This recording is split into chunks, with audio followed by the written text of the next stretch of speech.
శ్రీవారి కారం, శ్రీవారిని ప్రేమించే వారి కోసం. శ్రీవారి spices, chilli turmeric coriander powder. శ్రీవారి కారం, శ్రీవారిని ప్రేమించే వారి కోసం. బోరుబండలో 2 రోజుల క్రితం జరిగిన ఘటన మనందరికీ కూడా గుర్తే ఉండొచ్చు. ట్రాన్స్జెండర్స్ ఏ విధంగా అంటే ఆత్మహత్య చేసుకోవాలని రోడ్డు మీద ఏ విధంగా బైఠాయించారనేది కూడా మనకి తెలిసిందే. కానీ అసలు ఎందుకు ఆ విధంగా చేసుకోవాల్సి వచ్చింది?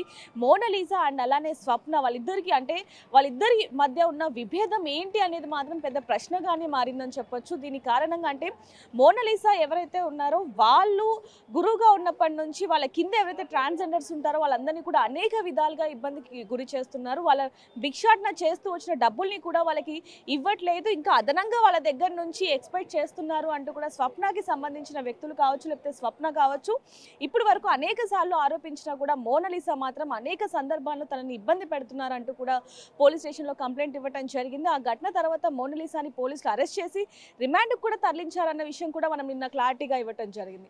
అసలు ఏం జరిగింది ఏంటనే విషయాలకు సంబంధించి ఇప్పుడు మనతో పాటు స్వప్న గారు మనతో పాటు ఉన్నారు. ఒకసారి స్వప్నతో మాట్లాడి పూర్తి వివరాలు కూడా తెలుసుకుందాం. అమ్మ నమస్తే. స్వప్న అంటే మీకు మోనాలిసా గారికి అసలు ఎప్పటి నుంచి పరిచయం, అసలు ఏం జరిగింది? అంటే బోరబండాలో ఏ రోజైతే ఆ ఘటన చోటు చేసుకుందో ఆ రోజే ఈ విషయం అనేది బయట జనాలకి తెలిసింది, మా అందరికి కూడా తెలిసిందని చెప్పొచ్చు. అంటే ట్రాన్స్జెండర్స్కి మధ్య విభేదాలు ఉంటాయి అనేది వాస్తవమేనా అనే ప్రశ్న కూడా మా అందరికీ వస్తుంది. అసలు ఏం జరిగింది, ఎప్పటి నుంచి పరిచయం? యాక్చువల్లీ హాయ్ అండి, నమస్కారం. నా పేరు స్వప్న అండి. నేను బోరబండలో నివసిస్తుంటాను. నేను హైదరాబాద్లో పుట్టి పెరిగినండి. అయితే మేము 10 years క్రితము మోనాలిసాతో మాకు పరిచయం అయింది. సో ఆమె దగ్గర మేము చిన్నప్పటి నుంచి చిన్నప్పటి నుంచి కదా మాకు చిన్న ఏజ్ ఉన్నప్పటి నుంచి అందరం పరిచయం అయింది. అందరం మా ఒక గురువు అని చెప్పి తెలిసింది. అందరం మేము వెళ్ళేసి అందరూ ఉన్నప్పుడు మాకు అంత నాలెడ్జ్ కూడా లేదు. మేము సంపాదించుకుందంతా తను అడగడం స్టార్ట్ చేసింది. ఎట్లా అంటే మేము ఒక రోడ్ మీద సిగ్నల్కి వెళ్ళినా, షాప్స్ ఓపెన్కి వెళ్ళినా, లేదా రోడ్ మీద షాప్ కలెక్షన్ 10 రూపాయలకి 5 రూపాయలు కలెక్షన్ చేసినా అవన్నీ ఆమె డిమాండ్ చేసేది, ఆమె తీసుకునేది. అలానే మాతో పాటు సెక్స్ ప్రాస్టిట్యూట్ కూడా చేయించింది. మా రోడ్డు మీద లించపెట్టి మాకు ఎంత సంపాదించుకున్న డబ్బులని ఆమె తీసుకునేది. నెలకి ఇంత ఇవ్వని చెప్పి 2000, 3000, 4000 ఇంత ఇవ్వాలని చెప్పి డిమాండ్ చేసేది. ఇయర్లీ ఇంత పెట్టాలని చెప్పి అన్నారు. సరే ఇయర్లీ గురు శిక్షణ కింద పెడతారు అని చెప్పి అందరికి ఉంటుంది, కాదని మేము అంటలేము. బట్ దానికి మా స్తోమతకి మించింది తను డిమాండ్ చేయడము, సతాయియడం, మమ్మల్ని మానసిక మెంటల్గా హెరాస్ చేయడము. మేము సంపాదించేదే రోడ్ ఆ బతుకులో కూడా మన దౌర్జన్యంగా చేయడం. ఒక్కదానే కాదండి, నా దగ్గర ఇప్పుడు ఆమె కింద నేనున్నా, నా కింద కొందరు పిల్లలు ఉంటారు, వాళ్ళ దగ్గర గుంజుకోవడము. వాళ్ళకి అందరు మెంటల్ ప్రెషర్ అయిపోయింది. అసలు ఎంత అంటే ఆమె డబ్బులు ఇవ్వకపోయినా అనుకో వేరే రౌడీ షూటర్లతోటి అంటే ఆమె వాళ్ళ పేరు చెప్పకుండానే ఆమె చేపించడము అడ్డల మీద. అంటే లైక్ హాస్పిటల్ కొందరు ఇచ్చుంటారు కదా, అక్కడికి వెళ్ళి బ్లేడ్లు వేయడము. ఇంకోటి వేరే పిఎస్లోని అట్లా వివిధ పిఎస్ ప్రాంతాల్లో లేనిపోని కేసులు. ఎవడన్నా ఒకళ్ళు ఫర్ ఎగ్జాంపుల్ తన కింద ఒక శిశురాలు ఉంటారు, ఆ శిశురాలకి ఏదో చిన్న ఇన్సిడెంట్ అయింది. ఎట్లంటే చేతి మీద చిన్న నూనె పడ్డా, లేదా చిన్న బ్లేడ్ ఏమైనా వాళ్ళు సొంతంగా వాళ్ళు ఏమైనా చేసుకున్నా అది పలానా వాళ్ళు చేశారని చెప్పేసి అనుకుని అది వేరే మనుషులు ఒత్తిడి పెట్టేసి పిఎస్లోకి వెళ్ళేసి ఇలా చేసి పిఎస్లో కూడా ఒత్తిడి పెట్టడము, లేకపోతే పిఎస్ అంటే ఇంకేం చెప్తాం మాకు తెలియదు. కానీ అలా లేని పని కేసులు అనేసి మాకు మెంటలీ హెరాస్ అయిపోయిందండి. మేము తట్టుకోలేక. ఇప్పుడు మోనాలిసా అనే ఎవరైతే ఆ పర్సన్ ఉన్నారో వాళ్ళు గురువా లేకపోతే ఏంటి, వాళ్ళ కింద ఎంతమంది ఉంటారు? మోనాలిసా దగ్గర 2000 మంది ఉంటారండి. ఆమె దగ్గర 2000 మంది ఉంటాం. ఆ 2000 మంది ఉంటారు. ఆ 2000 మందిలో ఆమెకి దగ్గర ఒక 10 మంది ఆమెకు అనుచరులు ఉన్నారు. అంటే లైక్ ఆమె చెప్పిన మాట, ఈ పని నువ్వు చెయ్యంటే ఆ పని వాళ్ళు చెయ్యాలి. అలా వాళ్ళని గ్రిప్లో పెట్టుకొని ఇవన్నీ చేపిస్తుంటారండి. వాళ్ళ పేరు చెప్పని కూడా చెప్తా నేను. ఇంకోటి ఆ మనుషులతోటి వేరే వాళ్ళకి నాలెడ్జ్ కొంచెం చదువుకున్న పిల్లలు ఉంటారు, వాళ్ళు చిన్న వయసులో వాళ్ళు వచ్చేస్తారు. వాళ్ళతో ప్రాసెస్ చేయించడము, వాళ్ళని సతాయియడము, ఇలా చేయకపోతే అలా చేస్తా అని చెప్పడము, బెదిరియడము, లేకపోతే నువ్వు ఇలా చేస్తే మేము ఇలా కంప్యూటర్ అందరికీ చెప్తామని చెప్పి బెదిరించడం చేత్తో అంతా భయపడతారండి. అంత నాలెడ్జ్ లేదు. ఎందుకంటే పేరెంట్స్ తరపు నుంచి ఒక గైడెన్స్ మాకు ఉండదు. ఫస్ట్ ఆఫ్ ఆల్ మాకు చిన్నప్పుడే సర్జరీ చేసుకుంటాం, అంత నాలెడ్జ్ ఉండదు, మెచ్యూర్ అయిపోం. మైండ్ మొత్తం సర్జరీలోకి బ్రెయిన్ అంతా వాష్ అయిపోతాం. మాకు అసలు మాకు ఏంది కరెక్ట్ ఏం తప్పు అని చెప్పి మాకు ఏం అర్థం కాదు. గురువు అంటే ఏంది, అన్ని నాలెడ్జ్ ఇవ్వాలి, కానీ అలా చెప్పేటోళ్ళు ఆమెకి అసలు కాదే కాదు. ఆమెతో నేను ఒక్కదాన్ని వేధించబడలేను. ఆమెకి హైదరాబాద్ చుట్టుపక్కల ఉన్న అన్ని ప్రాంతాల్లో అందరు ట్రాన్స్జెండర్స్ లీడర్స్ అందరూ బాధితురాలే. నేననే కాదు, నిన్న మేము చిన్న వీడియో తీసుకుని ఇన్స్టాగ్రామ్ పోస్ట్ చేసినాము. దాంట్లో చాలామంది హైదరాబాద్ ఈ నుంచి ఎల్బీ నగర్ నుంచి గండిమైసమ్మ ప్రతి 20 ప్రాంతాల్లో అందరు చెప్పారు ఆమె గురించి, ఆమె ఏంటో అని చెప్పి అనుకొని. ఆమెకి ఆల్రెడీ పెళ్ళయింది, ఆమెకి పిల్లలు ఉన్నారు. ఆమె కమ్యూనిటీలో ప్రెజర్ అవుతుందని చెప్పి అనుకొని ఆమె సర్జరీ చేయించుకుంది. ఆ సర్జరీ చేసుకొని చెప్పి నేను ఒక ట్రాన్స్జెండర్ అని చెప్పి అనుకో, నేను ఎన్జిఓలో వర్క్ చేస్తా అని చెప్పి అనుకో, నేను సోషల్ యాక్టివ్ అని చెప్పి అనుకొని చెప్పుకొని మనసులోని పిఎస్లోని లేకపోతే పక్కన లీడర్స్ని వాళ్ళందరూ చెప్పుకొని చూపించుకుంటూ ఎదుటి మనసులోని ప్రెజర్ చేయడం. ఆమెకు ఏజ్ ఉంది, కొంచెం ఏజ్ పర్సన్ అండి ఆమెకి. సో ఆ ఏజ్ పర్సన్ చెప్పేసి అనుకొని ఇప్పుడు ఎంత ఏజ్ ఉండొచ్చు తనకి? 60 చిల్లర పైన ఉంటుంది అనుకుంటున్నా. నా తెలిసిన వరకు 60 ఉంటుంది అని చెప్పి అనుకుంటున్నా. అయితే మేము విన్న దాని ప్రకారం కనుక చూసుకుంటే మిమ్మల్ని భిక్షాటన చేసేటప్పుడు కానీ లేకపోతే షాపింగ్కి వెళ్ళినప్పుడు అక్కడ వచ్చిన ఏవైతే డబ్బులు ఉంటాయో అవి తను లాగేసుకోవటం, అదేవిధంగా మిమ్మల్ని సెక్స్ వర్కర్గా యూజ్ చేసుకొని ఆ డబ్బులు కూడా మీకు ఇవ్వట్లేదు అనేది వాస్తవమేనా? వాస్తవం అండి, అది వాస్తవం. ఎందుకు మేము పడ్డాం కదండి ఆమె దగ్గర. ఇన్ని ఇయర్స్ మేము ఉన్నాం, సంపాదించుకో. ఇప్పుడు ఒక గురువు అయినా కానీ ఇప్పుడు ఎవరైనా శిక్షణ మంచి చెట్టోళ్ళు మేము వాళ్ళ నుంచి బయటకి ఎందుకు వస్తామండి? దేనికి వస్తాం? మాకేం అవసరం వచ్చడానికి? వచ్చి ఇవన్నీ చేసుకొని ప్రాణాలు చేసుకునేంత దాకా మేము తెచ్చే అవసరం మాకేమొచ్చింది? అంత ప్రెజర్ అంత పెడుతుంది కనుక మాకు ఇంత ప్రెజర్ అవుతుంది. అసలు ఆ రోజు ఏం జరిగిందమ్మా బోరబండలో? ఆ రోజు ఆ బస్ స్టాప్ దగ్గర మీరు అసలు ఏం చేయాలనుకున్నారు? అసలు ఏం జరిగింది? ఎందుకు? యాక్చువల్లీ ఏం చెప్తానంటే గచ్చిబౌలిలో, నార్సింగ్లో, మాదాపూర్లో, అల్లాపూర్లో మాకు చుట్టుపక్కల ఉన్న ప్రాంతాల పిఎస్లో ఆమె లేనిపోయిన కేసులు వేయడం, ఎస్టీ కేసులు, ఏంటి వాళ్ళ మర్డర్ కేసులు, అసలు మాకు లింక్ ఎప్పుడు టచ్ లేదు. అలా ప్రెజర్ పెట్టేస్తుంది. అక్కడ వేరే వాళ్ళతో చెప్పడం చేయడంతో మాకు ప్రెజర్ పెట్టేసింది. అలానే బోరబండలో ఒక చిన్న బర్త్డే పార్టీ అయింది. అక్కడ గేస్ అంటే తెలుసా అండి, గేస్కి మ్యాక్సిమం సర్జరీ అవ్వరు ఎవరు. వాళ్ళకు డబ్బులు, స్తోమత, ఫైనాన్స్ స్టేబుల్ వాళ్ళు ఉండరు, వాళ్ళు చేయించుకోరు. ఆ గేస్ని ఆడ గేసు ట్రాన్స్జెండర్స్ మామూలు చిన్న బర్త్డే పార్టీలో వాళ్ళు తాగి మధ్యలో వాళ్ళు తిట్టుకున్నారు, కొట్టుకున్నారు, చేసుకున్నారు. పిఎస్కి వెళ్ళేసి తిట్టుకున్నారు, కొట్టుకున్నారు అని చెప్పేసి కేసులు వేయాలి కానీ అంతేగాని తప్ప. లేకపోతే లీడర్గా ఎవరున్నారో పెద్దవాళ్ళు ఎవరున్న వాళ్ళకి మాట్లాడుకొని చేసుకొని ఇది తప్ప ఇది కరెక్ట్ అని చెప్పాలి. అంతేగాని పిఎస్లోకి వెళ్ళి ఇష్టం వచ్చినట్టుగా. ఇప్పుడు ఒక మనిషి ట్రాన్స్జెండర్ తన సర్జరీ చేయించుకోలే, ఆడ వేసి నువ్వు మొగడు అని చెప్పేసి, నువ్వు రేప్ చేసినావు అని చెప్పేసి అనుకొని వాళ్ళని కొట్టుకొని చేసుకొని ఆ మనిషి ప్రెజర్ వేస్తే, ఇప్పుడు కొందరు ఫ్యామిలీకి తెలుసుంటుంది సర్జరీ ట్రాన్స్జెండర్స్ ఇట్లా కేసులు అయ్యారు, కొందరు ఫ్యామిలీస్కి యాక్సెప్ట్ ఉండదు. మళ్ళీ బయట పబ్లిసిటీగా పిఎస్కి చేస్తే వాళ్ళు మెంటల్ హెరాస్ అయిపోయి సూసైడ్ చేసుకున్న సిచ్యువేషన్ తెచ్చుకున్నారు మేడం. వాళ్ళు అంత ఒత్తిడి పెట్టేస్తారు, మెంటల్ ఫిజికల్లో ఒత్తిడి అయిపోతారు, ప్రెజర్ అయిపోతారు. అసలు ఇవన్నీ మీరు తట్టుకోలేకనే, తన ఒత్తిడి, తన బాధ ఇవన్నీ తట్టుకోలేక మీరు ఆ రోజు ఆత్మహత్య చేసుకోవాలనుకున్నారు. పోలీసులు వచ్చిన తర్వాత కేసు కూడా నమోదు చేయడం జరిగింది. ఎవరైతే కాల్చుకున్నారో అంటే కిరోసిన్ పెట్రోల్ ఎవరైతే తాగారో వాళ్ళు కూడా ఇప్పుడు వాళ్ళల్లో ఒకరు చనిపోవడం జరిగింది. ఇంకా ఇద్దరు ఇప్పుడు క్రిటికల్గా ఉన్నారు. మరికొంతమంది ఆరోగ్య పరిస్థితి ఎలా ఉంది? దీని తర్వాత పోలీసులు ఎలాంటి యాక్షన్ తీసుకున్నారు? మీ దగ్గర నుంచి ఏమైనా కంప్లైంట్ తీసుకున్నారు? ఫస్ట్ ఆఫ్ ఆల్ మేము పిఎస్లో కంప్లైంట్ ఇచ్చాము. వాళ్ళు ఎలాంటి పిఎస్లో కంప్లైంట్ తీసుకోలేదు. ఎందుకంటే నేను ఆ బర్త్డే రోజు ఇక్కడ లేనండి, నేను టెంపుల్కి వెళ్ళిపోయాను, కాశీకి వెళ్ళిపోయాను. అన్నింటికి వచ్చేలోపు వెంటనే పిల్లల మీద అండర్ మీద కేసు వేయడం జరిగిపోయింది. మేము ఏంది అని చెప్పి అంటే పోలీస్ స్టేషన్ నుంచి మిమ్మల్ని రిమైండ్ చేస్తాం. దేని చేస్తామంటే ఎందుకు సార్, దేనికి సార్, అసలు ఫస్ట్ ఆఫ్ ఆల్ వాళ్ళు ఇద్దరు ట్రాన్స్జెండర్ సార్, సార్ గే సర్జరీ కాకముందే వాడు మొగడితే ఇవ్వడు కదా అని చెప్పేసి అన్నాక అది అయిపోయినాక వాళ్ళు కంప్లైంట్స్ ఏం తీసుకోలేరు, చేయలేరు. నెక్స్ట్ రోజు నాకు నైట్ ఆ రోజు ఇద్దరు తెలియని వ్యక్తులు వచ్చేసి ఇంటికి వచ్చి కొట్టారు నన్ను. నెక్స్ట్ పిఎస్లో చూపించాము. నెక్స్ట్ రోజు అయిపోయిన అక్కడికి వచ్చినాము. అయిపోయినాక దానిలో పిట్టలు ఆవేశంగా పిట్టలు పోసుకున్నారు. అక్కడ మంట ఎవరు అంటించారో మాకు తెలియదు ఇంతవరకు. అయితే దాంట్లో మొత్తం 8 మెంబర్స్ మొత్తం గాయపడ్డామండి. మేమందరం గాయపడ్డాము. 8 మెంబర్స్ 3 క్రిటికల్గా ఉన్నారు.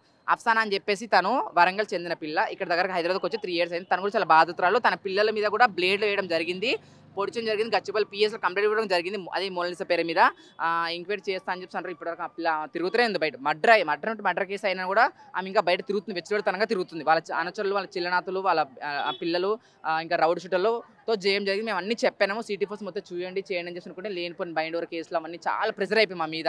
అయితే పిఎస్లో కంప్లైంట్ తీసుకున్నాం. ఈ ఇష్యూ అయిపోయిన వెంటనే 3 క్రిటికల్గా ఉన్నారు. ఆ నుంచి మేము పెద్ద హాస్పిటల్కి వెళ్ళినాము. ట్రాన్స్జెండర్స్ అని చెప్పేసి ఎవరు తీసుకోలేరు. వెంటనే మేము గాంధీ హాస్పిటల్ తీసుకొచ్చినాం, ఇక్కడ జాయిన్ చేసినాము. తెలిసే ఉంటుంది గవర్నమెంట్ హాస్పిటల్ ఏ విధంగా ఉంటుంది, ఎట్లా ప్రాసెస్ మీకు తెలిసే ఉంటుంది. దాంట్లో సిచ్యువేషన్లో నిన్న ఎర్లీ మార్నింగ్ 3 to 4 మధ్యలో అఫ్సానా అని చెప్పి తను చనిపోయింది. అయిపోయినాక నవిత అని చెప్పేసి ఒక ఆమె ఉంది, నవ్య నవిత అని చెప్పి అంటారు మేము మ్యాక్సిమం అందరం. ఆ పేరు నవ్య పటేల్, ఓంకార్ నవ్య పటేల్, కానీ మేము అందరం నవిత అని చెప్పి పిలుస్తాం ఆమెని. ఆమెకి వాళ్ళ పేరెంట్స్ వచ్చారు. పేరెంట్స్ వచ్చేసి ఆమెని కొంచెము క్రిటికల్ సిచ్యువేషన్ అని చెప్పేసి వాళ్ళ ఒత్తిడి మీద, వాళ్ళ పేరెంట్స్ ప్రెజర్ మీద సిగ్నేచర్ తీసుకొని గాంధీ హాస్పిటల్ సిగ్నేచర్ తీసుకొని వాళ్ళు ప్రైవేట్ హాస్పిటల్ జాయిన్ చేశారు. దగ్గరికి ఇప్పుడు 1 లక్షలు దాటిపోయింది వాళ్ళ బిల్లు కూడా. ఆ పిల్లకి మొత్తం 75% ఆ పిల్ల కాలిపోయింది. వాళ్ళ ప్రైవేట్ హాస్పిటల్ జాయిన్ చేయించారు. ఇంకో పిల్ల హీనా అని చెప్పి ఉన్నది, తను ఒక ముస్లిమ్స్ పిల్ల. తనకి 68% కాలిపోయింది. వాళ్ళ పేరెంట్స్ వచ్చారు. వాళ్ళ పేరెంట్స్ వాళ్ళ అక్క వాళ్ళ సిస్టర్ బావచ్చు చేస్తుర్రు. వాళ్ళు ఫైనాన్షియల్ స్టేబుల్ అసలు కాదు వాళ్ళు. ఆ పిల్లకి హెచ్ఐవి కూడా ఉంది, కొంచెం హెల్త్ ఇష్యూస్ కూడా ఉన్నాయి ఆ పిల్లకి. సో ఆ పిల్లకి 6th అయితే ఇప్పుడు పొందుతుంది. ఇంకా వేరే 3 పిల్లలు అయితే, 2 పిల్లలు అయితే బయటకు వెళ్ళిపోయారు. బయటకు వెళ్ళిపోయి వాళ్ళు వేరే ప్రైవేట్ హాస్పిటల్ జాయిన్ అయ్యారు. ఇంకొక పిల్ల టీన్ అని చెప్తుంది, ఆ పిల్ల కొంచెం క్రిటికలే. ఇదంతా మొత్తం మేడంతా కాలిపోయింది. చేతులు కాలు కూడా అసలు లేస్తలేదు. ఫస్ట్ ఆఫ్ ఆల్ హీనా పిల్ల కిడ్నీ మొత్తం ఖరాబ్ అయిపోయింది. వాళ్ళు కూడా చెప్పలేం సిచ్యువేషన్ అని చెప్పి అంటున్నారు. ప్రైవేట్ హాస్పిటల్కి వెళ్తే ఇప్పుడు మొత్తం 5 మెంబర్స్ సీరియస్ ఉన్నారండి. 5 మెంబర్స్లో క్రిటికల్ సిచ్యువేషన్స్ అంటే ఇంక ఇద్దరు సిచ్యువేషన్ క్రిటికల్గా ఉందని డాక్టర్ చెప్పలేని సిచ్యువేషన్ అని చెప్పి అంటారు వాళ్ళు. అంటే మీరు ఇందాక చెప్తున్నప్పుడు అసలు కిరోసిన్ పోసుకున్నాం కానీ ఎవరు నిప్పంటించారో తెలియదు అన్నారు. మరి దాని గురించి పోలీసులకు కంప్లైంట్ ఇచ్చినప్పుడు ఇప్పుడు మోనాలిసాను కూడా రిమాండ్కి తరలించారు అరెస్ట్ చేసి అంటూ కూడా కొన్ని వార్తలు వస్తున్నాయి. అది నిజమేనా? అవునండి, మోనాలిసా అయితే రిమాండ్ చేశారండి. ఆమెను తీసుకెళ్లారు కానీ మేము చెప్పాము కూడా, ఇంకా కొందరు ఆమె అనుచరులు ఉన్నారు, వాళ్ళ వల్ల కూడా ప్రెసిడెంట్ ఇప్పుడు ఆ మొక్కతే ఉండి పిఎస్ కంప్లీట్ అవ్వదండి.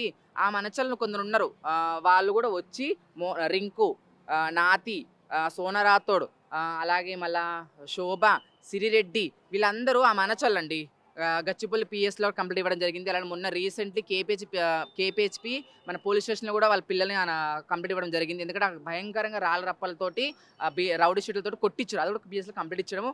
కానీ అక్కడ జరిగే వెనకాల రౌడీ షీట్లు కొందరు ఉంటారండి, వాళ్ళ పేర్లు బయటకు వస్తారు. అసలు ఫస్ట్ వాళ్ళ పేరు చెప్పినా కూడా మీరు ట్రాన్స్ మీరు కొట్టుకోవడం మీకు అలవాటే అని చెప్పి వదిలేస్తారు, పట్టించుకుంటూ చేసేస్తలేరండి. ఆ ప్రెజర్ ఎక్కువ అయిపోయింది, అసలు తట్టుకోలేకపోతారు వాళ్ళందరూ.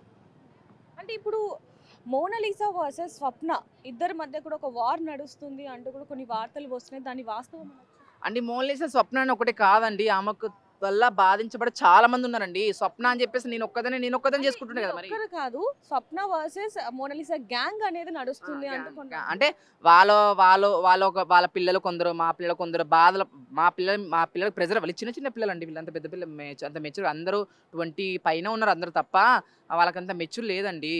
వాళ్ళ మీద వెచ్చలేని మనుషుల మీద కేసులు వేయడము, రౌడీ షీట్తో కొట్టియడము, చేయడము, డబ్బులు గుంజుకోవడము, ప్రాస్టిట్యూట్ చేయించడంతో మేము ఆ పిల్ల ప్రెజర్ అయితే తట్టుకోలేకపోతున్నారు.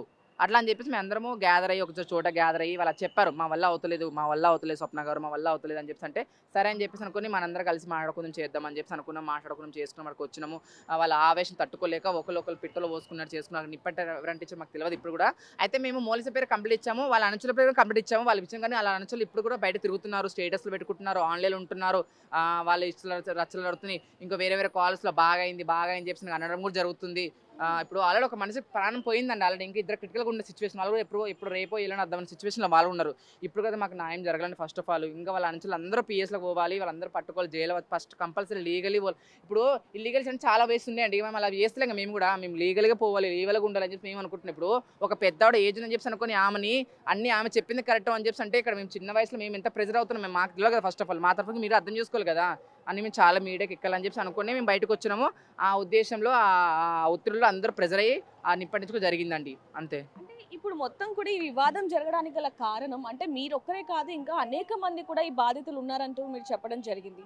అంటే కేవలం మీరు సంపాదించిన డబ్బులు ఇవ్వట్లేదు అంటే భిక్షాటన చేసినవి కావచ్చు, లేకపోతే ఈ సెక్స్ వర్కర్గా చేసిన డబ్బులు ఇవ్వట్లేదు అనే దగ్గర నుంచే మొదలైందా, లేకపోతే ఇంకే కారణాలు? డబ్బులు ఒకటే కాదండి, డబ్బులు డిమాండ్ ఒకటి కాదు. ఫస్ట్ ఆఫ్ ఆల్ మనిషిని మెంటల్గా టార్చర్ పెట్టకుండా ఉంటే డబ్బులు ఒకటి ఏంటండి, డబ్బులు ఇప్పుడు మాకు ఎట్లా అమ్మనని అందరూ వదిలేసుకున్నామండి. ఇప్పుడు నా పేరు ఇప్పుడు నేను పలానా ఇప్పుడు ఇంటికి ఒక్కదాన్ని, నాకు ముందు వెనకలు ఎవరు లేరు, చెల్లెలు లేరు, అమ్మలు లేరు, అక్కలు ఎవరు లేరు. నేను సంపాదించుకుందంటే నేను ఎవరు పెట్టాలి?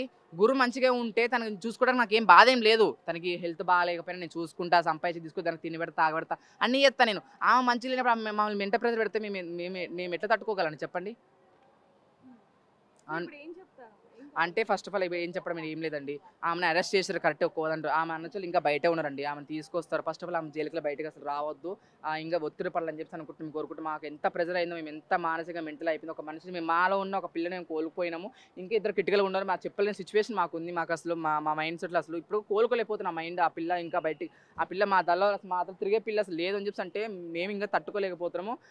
మాకైతే న్యాయం జరగాలి. ఆ మోనాలిసా జైలు తీసుకెళ్ళినట్టు ఆ అలంచలు ఉన్నారు, కొందరు ఉన్నారు, రింకు, సోనరాథోడ్, నాతి, శ్రీరెడ్డి, శోభ వీళ్ళందరూ అనుచరులు కొందరు ఉన్నారండి. వాళ్ళందరూ కూడా అరెస్ట్ చేయాలని చెప్పి మనస్ఫూర్తి నేను కోరుకుంటున్నాను అండి.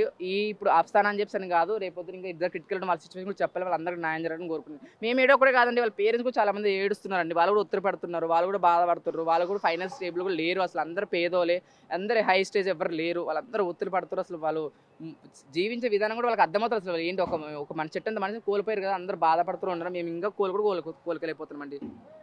సో మిగతా వాళ్ళతో కూడా ఒకసారి మాట్లాడే ప్రయత్నం చేద్దాం. అంతకంటే ముందు కూడా చూసుకుంటే మోనాలిసా మమ్మల్ని అనేక విధాలుగా బాధ పెట్టింది, మేము ఒక్కరే కాదు ఇంకా బాధితులు అనేక సంఖ్యలో ఉన్నారు అంటూ కూడా స్వప్న చెప్తున్న మాటలు కూడా మనం వింటున్నామని చెప్పొచ్చు. మరి దీనికి సంబంధించి మోనాలిసాని అయితే పోలీసులు అరెస్ట్ చేసి రిమాండ్కి తరలించినప్పటికీ ఇంకా వాళ్ళ అనుచరులు ఇంకా మమ్మల్ని బాధింప చేశారు కాబట్టి వాళ్ళని కూడా పోలీసులు అరెస్ట్ చేయాలి అంటూ కూడా స్వప్న కోరుకుంటున్న మాటలు కూడా మనం వినడం జరిగింది. మరి దీనికి సంబంధించి అంటే మోనాలిసా గ్యాంగ్ వర్సెస్ స్వప్న గ్యాంగ్ నడుస్తుందని చెప్పొచ్చు వార్. మరి మీకేమనిపిస్తుంది ట్రాన్స్జెండర్స్ మధ్య ఈ వివాదం ఎంత దాకా దారి తీస్తుంది అనేది కూడా చూద్దాం. మరి మీకేమనిపిస్తుంది అనేది కింద కామెంట్ చేయండి. మరిన్ని వార్తల కోసం చూస్తూనే ఉండండి బిగ్ టీవీ. కెమెరామ్యాన్ లక్ష్మీకాంత్తో రిపోర్టర్ దేవిక, హైదరాబాద్.